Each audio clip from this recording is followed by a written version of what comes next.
పశ్చిమ బెంగాల్ ప్రభుత్వ వైఖరిని సుప్రీంకోర్టు ఆక్షేపించింది. ప్రైవేట్ వ్యక్తుల ప్రయోజనాలు కాపాడేందుకు రాష్ట్ర ప్రభుత్వం అత్యున్నత న్యాయస్థానాన్ని ఎలా ఆశ్రయిస్తుందని నిలదీసింది అన్నటువంటి వార్తని హైలైట్ చేశారు. ఇకపోతే సాక్షి వచ్చేటప్పటికి మళ్ళీ విషసర్పం నోట్లో తలపెట్టద్దు, బాబు చరిత్రే మోసం, చోడవరం, అంబాజీపేట, పొన్నూరు ఎన్నికల ప్రచార సభలో సీఎం జగన్ ధ్వజం, జగన్ పథకాలే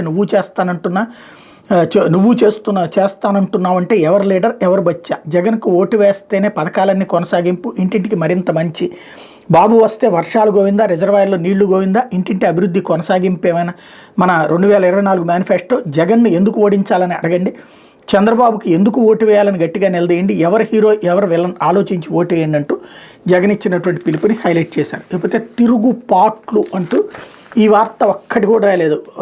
జగన్కి సంబంధించి అభ్యర్థులు మార్చినప్పుడు జరిగిన తిరుగుబాట్లకు సంబంధించి దాదాపు 3 నెలలు వార్తలు రాసిన ఈనాడు, ఆంధ్రజ్యోతి ఇవాళ తిరుగుబాటుదారులు ఎన్నికల బరిలో కూడా నిలబడ్డారు, గుర్తులు కూడా తీసుకున్నారు, వాళ్ళని సస్పెన్షన్ కూడా జరిగింది. కానీ ఆ వార్తలు మాత్రం ఈనాడు జ్యోతి రాకపోవడమే ఇక్కడ విచిత్రం. లోపల పేజీలకు పరిమితం చేయడం. తిరుగుపాట్లు అంటూ 16 చోట్ల పోటీల్లో రెబల్స్, 9 చోట్ల టీడీపీ ఉక్కిరిబిక్కిరి, టీడీపీ జనసేన బీజేపీ కూటమి తిరుగుబాటు అభ్యర్థులు హడలెత్తిస్తున్నారు. 16 నియోజకవర్గాలు రెబల్స్ పోటీ ఉండడంతో కూటమి అభ్యర్థులు కునుక్కరువైంది. వాస్తవానికి 30కి పైగా నియోజకవర్గాల్లో ఈ పరిస్థితి నెలకొనగా నయానో భయానో కొందరిని రేసు నుంచి తప్పించారు.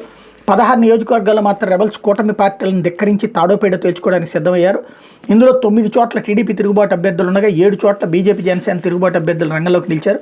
తిరుగుబాటు అభ్యర్థులు కొందరికి గాజు గ్లాస్ గుర్తు కేటాయించడం గమనార్హం అంటూ వివిధ నియోజకవర్గాలకు సంబంధించిన అంశాలు హైలైట్ చేశారు. అయితే ముస్లింలు దళితులకు చంద్రబాబు శత్రువు, రాజకీయ అవకాశవాది చంద్రబాబు ముస్లింలపై ప్రేమ లేదు, టీడీపీ బీజేపీ జనసేన మత్తత్వ ఫాసిస్టు పార్టీలు వారు అధికారంలోకి వస్తే ముస్లిం దళిత రిజర్వేషన్లు తీసేస్తారు, ముస్లిం దళితులకు అండగా నిలిచే సెక్యులర్ నాయకుడు జగన్, ముస్లింలకు రిజర్వేషన్లు ఇచ్చింది మహానేత వైఎస్ఆర్, ఏపీలో బీజేపీ అజెండాను చంద్రబాబు పవన్ అమలు చేస్తున్నారు, ఏపీ ప్రజలు సీఎం వైఎస్ జగన్కు మద్దతుగా నిలవాలంటూ సాక్షి ఫేస్ టు ఫేస్లో ఎంఐఎం అధినేత ఎంపీ అసదుద్దీన్ ఓవైసీ. ఈయన విచిత్రం ఏంటంటే ఈయన ఫాసిస్ట్ కాదు, ఈయన మతతత్వవాది కాదు, పెట్టిందే ముస్లింల కోసమని పార్టీ పేరే All India Muslim Majlis Ittehadul Muslimeen party పేరే.